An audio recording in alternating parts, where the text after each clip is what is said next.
Raici Jisu Matua, na porkarama e wakarotaka na wali liu ni lotu esele eviti.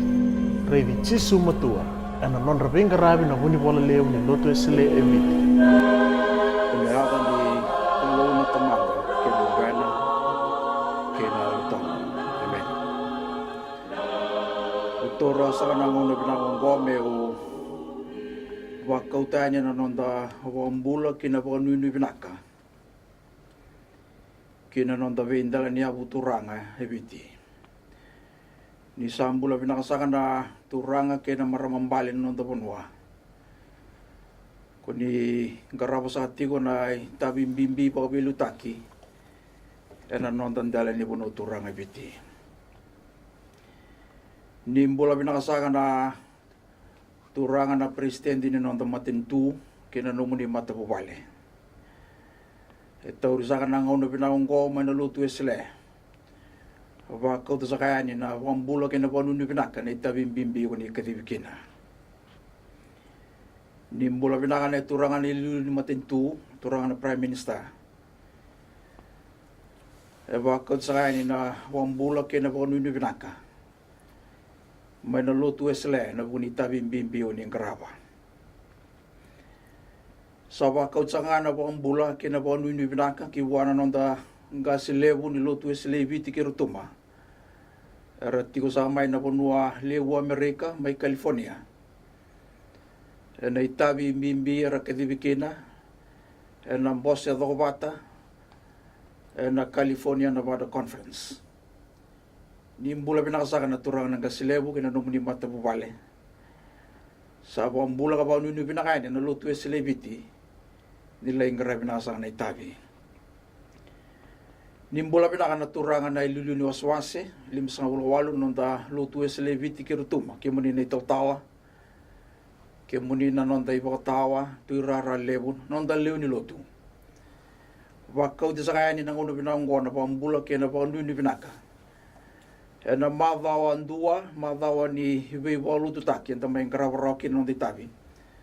Da maraw takan indang karawaraw na itabi, endo kay karuko bindundu kina na klow. Di sambula pinaka na turang na maramo ni tiko na be walimbula, walinibe besu, kina be tiko-tiko reso, ni sangambakan indaw kilay, sangambakan yun indaw nanumi na so na program.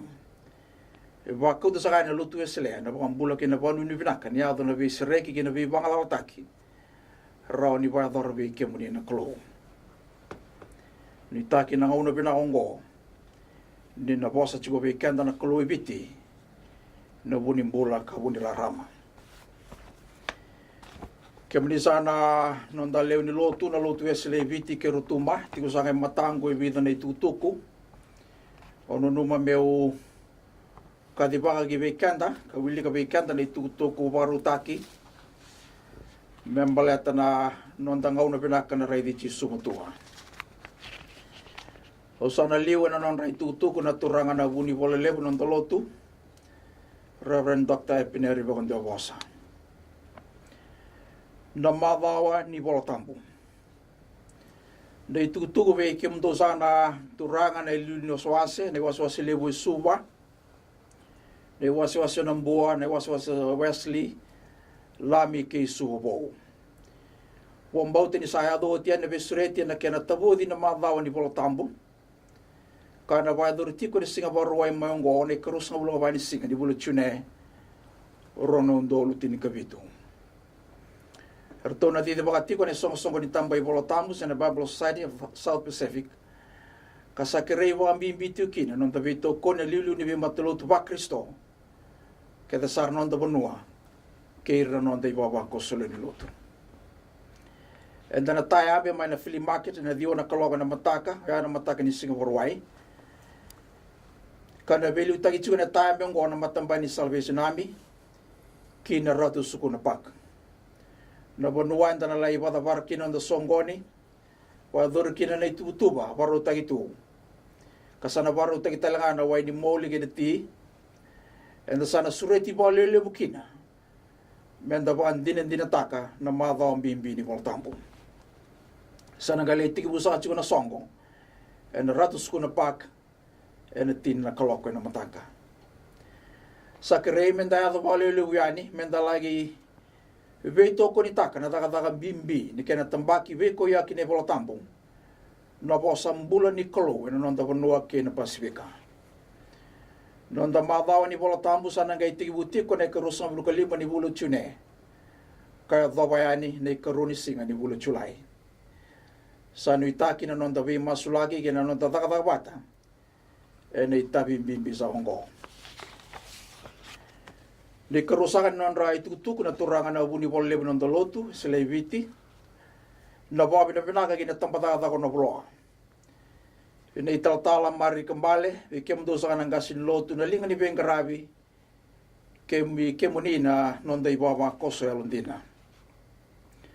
O dabuta na nongo babi na pinaka na besureti langi ang dokai, meulagi songota, na nomundo umadawa ni bebalutaki ni singa waromboka. Ya na ikatini kao ni singa ni bulutsine, rono ndolo tini kabitu.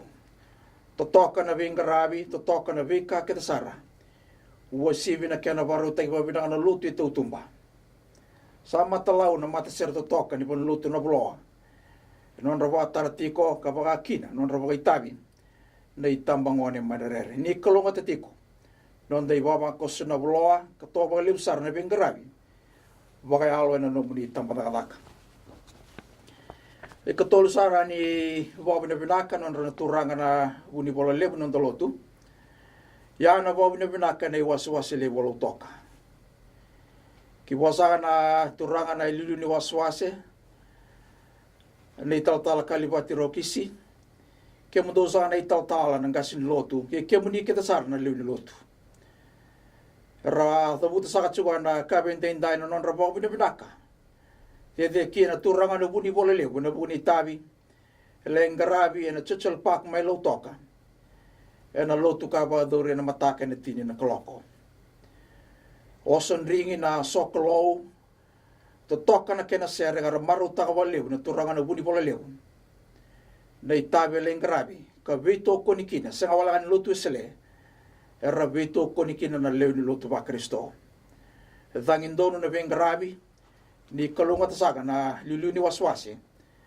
Kabawa kina na ibaba kosoraramba. E na waswasi le walotoka. Yasa ka na itutuku warutaki. Turangan na buni bola lew ng dalotu. Reverend Dr. Epineri. Ubangan de Obosa. Nonra itutuku na turangan na buni bola lew ibuke ng dalotu. Karati ko may Australia. Rangay listing nga may nalaman ni Mabawa. Rangan reba mera may varitakan doon na itutuku. E na bugunon ra list kumain. E na bisiko na Raici Hill Uniting Church may Australia. Ravaritakan isa laitoso mabinaka na ibaba koso. Na kenanggasya na relo malangi. Kina na tuirara kesa iya rombo. Kina kena buni bola recheli rogoanga. Relewe tinikabitu tiko na kenando bunau. Le tini na turanga kabitu na marama. Karua na kenando bunau bukatulei. E nangaw na saonggo relewe wasang buluka ba tudoko. Relewe ni matabubale. Kawasay baka ba na kena matasinga. Nalotu, elewena nalotu takawata na Uniting Church of Australia. Kasema, era sema buna wate kena Fiji Paris. Kawili wate na vanlotu may Fairfield, Granville, kena Beverly Hills. Na kena itautala Reverend Raici kania. Amay toyabu na lotu na Raici Hill na ambaki tinikadiwa Diyos ang ulubitu. Na belutaki ni Sunia batu inaruku. Na turangan ni Rewanga ng ronga. Niyoti ang may tumano Absalom meron ito. Na turangan ni Nailang ang may mba. Kamay turti kondenday na relo malangi. Na turangan ni Deum may sirua. At tigutaki na lotu na tinikadiwa Diyos ang ulubitu. Lewa na nga ba? Daung garabi nga na sokolo na rugunin doon na garati. Yasa may adawa and denday. Era sa lotu chigo na doon upon lotu na Raici Hill Uniting Church. Kang garabi na lotu na bana kaloga na kabi. May bakani ang daung garabi na lotu babalangi na mataka. Elima na singa non rabuli na leo ni baba koso na Ruti Hill, ka wakati umay na singa lutilevo, yan ay kawal ni singa, kaya dhaba na singa moni tinika runi singa. E rabing garab sa chunga kina, na turangan na wuni wala levo bibuke. Sa loloma kita sa ratumay na lewin non day baba koso, may na Ruti Hill Uniting Church, may Australia. Ya saka na ituku baru taki, baru takabikan na turangan na wuni wala levo bibuke, na italtalay libun suay. Na itutu traba ya na itutu kumbay na tamadada kanido robo ganang wani alawa. Na ba doriti ko ndo na buli ni velutaki ni matibito kani ganang gas ni buli bol singa tambo enda bulewo. Na ya do batay enda bulewo ne katol so ulgon do ni singa ni buli chulai kalagi bata bar na buli ne kavani singa ni bulo ko sita. Na mbak ngoro non dolutin kabitu.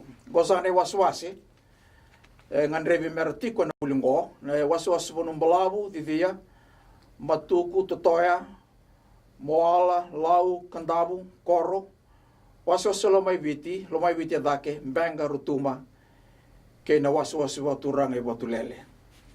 Sa kirei melea rua menabi waswase, doon na matavito kanin, doon ang kasi buli-buli singatampo.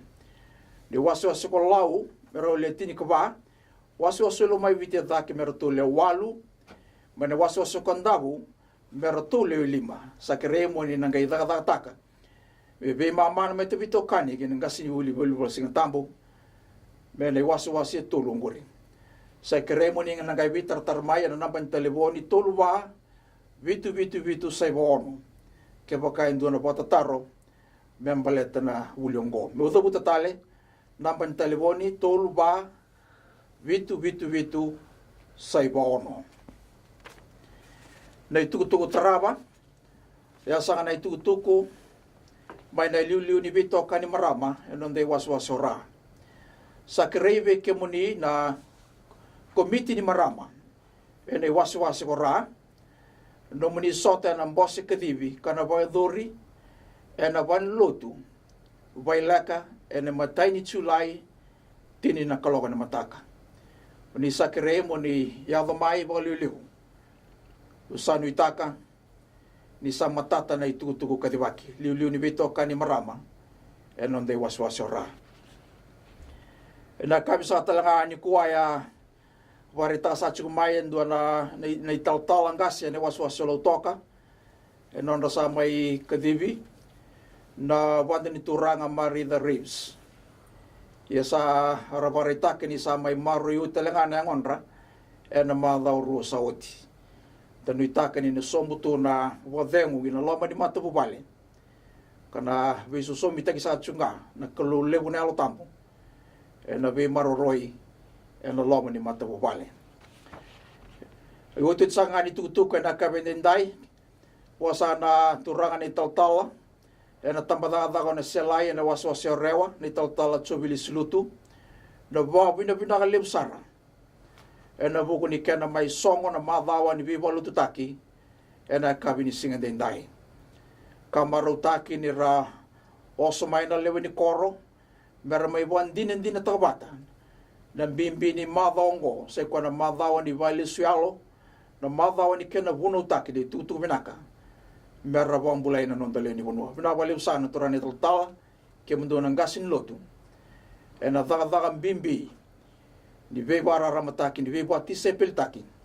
Sa wai dur sa chiko na loma ni tamadadak. O no wili ko sa kabikan, na daga na kenawa si rua, doon na ibanga bagayalo na kabindinday. E natikina tol sa ulgo no, kay natikina medoma natikina tol sa ulgo walo. Kaya ongo me kilasar kina na matanggali to do ni Israeli. Ko Jisu ongo o koyando abakot kina kovelatai. Salisia na klo me turanga ka Kristo talanga. Nira sa rongoda sa laudok na elonra. Sa kaya vi pita गर्ने apostolo sabo ke mundo na biokani avava mikimami kitaka. Sangai kaya vi pita do vi utuni. Papita istaki ko ike mundo yando ana ada Jisu Kristo membo kodi kina na nom di balabala do rawata na alo tambo mi soli. Tatapo sa ikiana non dele soni, endua na tarom bimbi. Era taronga na liu ni panua. Era taronga o ira ramai tigo awa, kararongoda, na non rutu bunau ni apostolo. Na taro leboya, adava, meke mami kitaka. Adava meke mami kitaka, meke mami rawata kina nambula. Ungo endo na taro lebu, e taro vinaka, ka nganiti kenda vinaka viti na tarongo. E rua na imbale ni tarongo, kene matai, na nonra taronga tiko o ira, era mai tiko awa, se vei na panua, endondonu me rangwalekina, kiliu. I vei na ngauni sala kiliu me rangwalekina. Kara taronga tiko kina na tarongo. Kene karua na nonra taronga na taro, e na nonra vinakata menra waitavi. Mera waitavi bate ki irane apistolo na takatakan bimbi, ni kena wandau taki na bosa ni kalou. Ngoe matanggali taro bata ya taronga, indo na Turagavou ni au, ka tiko na kena italanoa na marika na kena wase tini ka vitu, ya taronga na Turagavou ni au ngo, avava meu kitanga, meu rawata kina ng bulato mundo. Kaya na taro, karui mbimbi me taronga tiko, me taronga tiko na leo ni punoi biti, me taronga na leo ni lotu esele, adava endondonu me wadora, si adava endondonu me kitanga, me rawan indong bulkina. Na matanggali taro wata talangoya, embasi ka na takataka na kinawasi tini ka ono, ene tikine tolu sanga bulu, na nona taro, na ibuka tawa ni bali bebesu. E na nonra tarongi paulo i se lasa e na taro watangoya, adava meu kitaka, meu rawata kina ng bula. E lebu din na nangangandre ni via mbula. E lebu nangangandre ni via sereki se bangalawataki. E tarongi kanda tiko na ibaba kosole ni lotu, e taro tiko na leo ni bonobiti, ve kanda nda velutaki. Na sala dava e nda rawa ni warutaka na do ni velutaki biti. Me sala ni ve seregi ke na ve bangalataki, ve na leo ni bonua. E ruimbimbi na tarongo, balete ni tarongo e kau tikanda ki liu. E kau tikanda ki nandona bonua enda viang walakina. Na ka mbuli ke tanga e rambula e burubura. E ndua wata na bonua e rawana matikina e anambula. Enda baka sanggara ke te tsunga anambula. Endi na ni indu na sala. Enda vaya ngatanga na tamata menda raumbula kina. Ai naki ni mbula, menda rawata nambula, ena tabi, sena vingarabi, sena kaketanganta padora. Endondono me kena isombo ni nambula. E salawata na baka samoya, kena tsuni kena wasi tini, kawa madala taka chiku vikanda kuchoni, me kaya na wasi ni Jisu, au sala o mai, me rawa nambula, ia me rawa bukali usara. Na matanggali taro o winako ya, na taro kanga niti kenda babinaka. E non taro na leo ni bonua. E non taro na ibaba kosole ni lotu. E non taro na thorubo na ngone lewa. Non taro na tigo na bali bebesu. Non taro na tigo na bali mbula ni mona. Non taro na bon irera bikai sara vaudi ne boni mate. Avava me ke mami kitaka, me ke mami rawata kina nambula. Nambula lebu sa sengan indo na bonu e laurikina. Sa laurai nga be Jisu Kristo.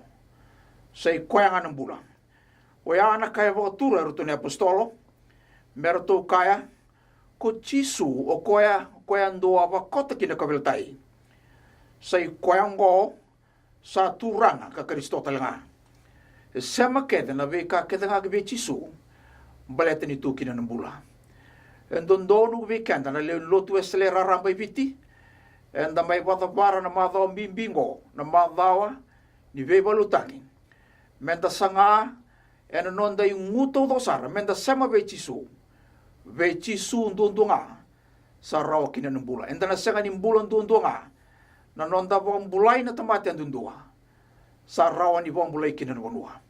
nonta sereki na tamate andua sa sereki talanga kina na vanua unu taka na programu warau taki membaletan lotu esle ena lao ene tutu binango ki ve kenda sana leuni vonu biti menda taronga chuna tarongo mena mataga kina kabi menda taronga chunga mena mataga kina kabi ya na tarobina ka menda taronga baletani o chisu ndondonga sai kwana mbula ni taka ni na wakalonga tai kenda maru ikenda tu choba siara uni kenda na mate choba ne linga loma choba kata tarai na lingana kina ve bono kenda saranga enda tigo kina na leuni bono biti